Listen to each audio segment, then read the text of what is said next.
আসসালামু আলাইকুম। আশা করছি আল্লাহর অশেষ রহমতে সবাই খুব ভালো আছেন। আলহামদুলিল্লাহ আমিও খুব ভালো আছি। আমি রান্না করছিলাম চিকেন বিরিয়ানি, যেটা আমার পছন্দের খাবারের তালিকায় একেবারে শীর্ষে না থাকলেও মোটামুটি একটা অবস্থানে আছে। তো চিকেন বিরিয়ানি বা খিচুড়ি, তারপর হচ্ছে ফ্রাইড রাইস, এই জিনিসগুলো রান্না করতে আমি খুব পছন্দ করি সাধারণ ভাত রান্না করার চাইতে। তো চিকেন বিরিয়ানির চেয়ে কিন্তু আমার কাছে বিফ বিরিয়ানিটা অনেক বেশি পছন্দ। আর যদি সেটা আমি আমার মনের মতো করে রান্না করতে পারি তাহলে তো আর কথাই নেই।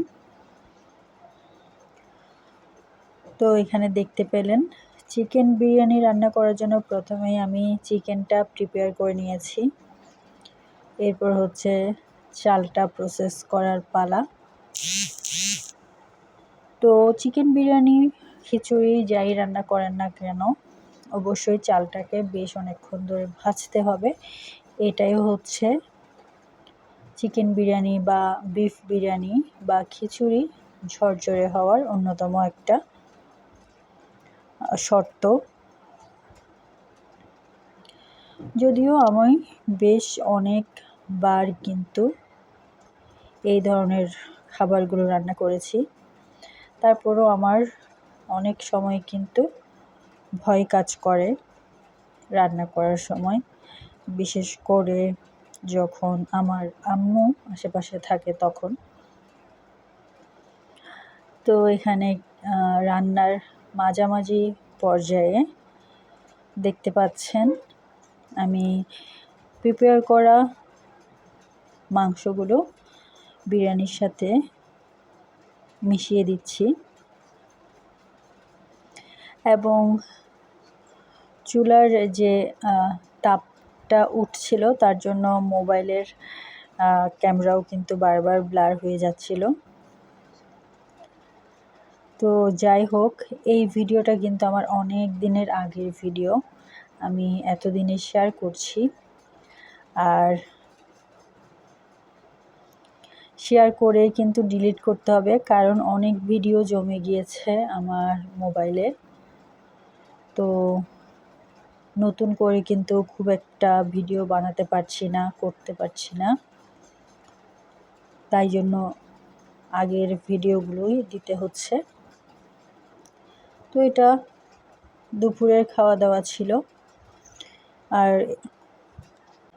এরপর হচ্ছে এই তেঁতুলের টকটা বানিয়েছি চটপটি, দুঃখিত, ফুচকা খাওয়ার জন্য। তো সবাই মিলে ফুচকা খাওয়ার জন্য ফুচকা রেডি করছিলাম। তো একসাথে কিন্তু এমন করে অনেকজন খেতে খুবই ভালো লাগে একা একা খাওয়ার চেয়ে। আর যখন সেটা সবার মনের মতো হয় তখনও কিন্তু অনেকটা বেশি ভালো লাগা কাজ করে। আমার কাছে এরকম অনেক বেশি মানুষ থাকলে যখন রান্না করা হয় বা কিছু একটা বানানো হয় এবং সেটা সবাই খায়, তখন কিন্তু অসম্ভব একটা ভালো লাগা কাজ করে। তো এখানে চটপটির ডালটাও কিন্তু ব্যবহার করা হয়েছে ফিলিংটা দেওয়ার জন্য, অর্থাৎ আলু ভর্তায় চটপটির ডালটাও ব্যবহার করা হয়েছে।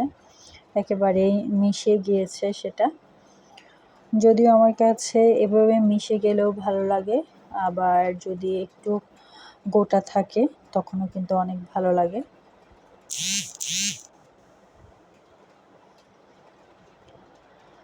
তো আমাদের এই ফুচকা পার্টিতে বেশ অনেকজন আমরা ছিলাম। তো আলহামদুলিল্লাহ এখনও মনে আছে যে আমরা খুব মজা করেই আসলে এই ফুচকা পার্টিটা করেছিলাম।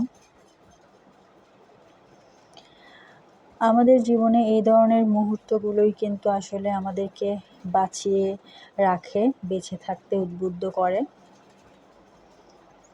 ইনশাল্লাহ আবারও কোনো দিন এমন করে ফুচকা পার্টি করতে পারবো, আর সাথে সবাই থাকবে। তো আমার এখনও মনে আছে, এটা কিন্তু অনেক বেশি মজা ছিল এই ফুচকাটা। তো এভাবে বাসায় মাঝে মধ্যেই কিন্তু ট্রাই করতে পারেন সবাই মিলে। আর এরপর রাতেও কিন্তু দুপুরে রান্না করা বিরিয়ানি খেয়েছিলাম, সাথে হচ্ছে দেশীয় থেকে অর্ডার করা দই।